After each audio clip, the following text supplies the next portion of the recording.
Ассаламу алейкум достар, сіздермен бірге Марфуға Шапян. Әдеттегідей менің каналымда жүздесіп отырмыз.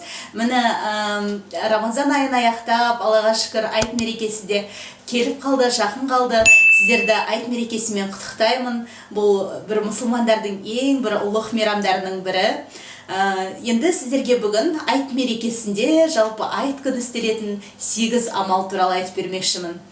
Ең біріншісі, мен өткен видеоларымда да айтқанымдай, пітір садақасын беру, яғни айт намазын оқымастан бұрын адам өзінің пітір садақасын беріп үлгеруі тиіс. Ал егер айт намазы оқылғаннан кейін беретін болса, ол пітір садақасы емес, жай садақа болып қалады. Сондықтан айт мерекесі, яғни айт намазы кірмей тұрып, әлі осыған дейін пітір садақаларыңызды бермеген болсаңыздар, беріп үлгеріңіздер.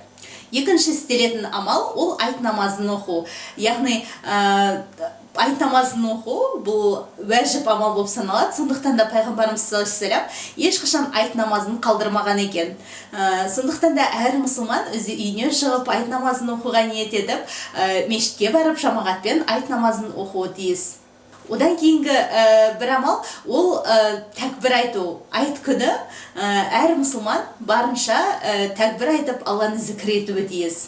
Келесі бір берілетін кеңес, яғни осы айт күні істелуі тиіс амал, ол адам барынша өзінің жаңа киімін киіп, ғұсыл алып, жаңадан сосын әтір себініп, сондай бір керемет көңіл күйде шығуы тиіс сыртқа.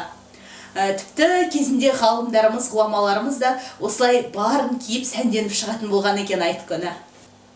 Айт күні жасалатын тағы бір амал, ол намазға шығар алдында құрма жеп шығу. Бұл да пайғамбарымыз саллаллаху алейхи ва саллямның сүннеті, әрі Рамазан айының, яғни ауыз беркездің аяқталғанын білдіріп, сондай енді тамақ жей беруге болатынын білдіретін дүние. Сондықтан да намазға баратын адам құрма жеп шыққаны жөн екен.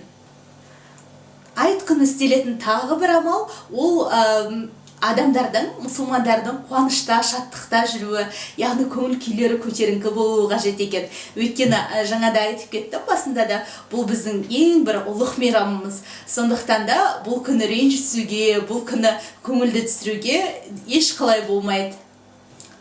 Одан кейін тағы бір ескертетін дүние, ораза күні, жалпы осы құрбан айт күні, құрбан айт мерекесінде, ораза айт мерекесінде ораза ұстауға болмайды мүлде. Тіпті кейбір адамдар бар, мен қарыз оразамды бастап ұстай берсем деген сияқты жоқ. Өйткені бұл мейрам болғандықтан бұны еңбектеген баладан еңкейген кәріге дейін сезінуі керек екен.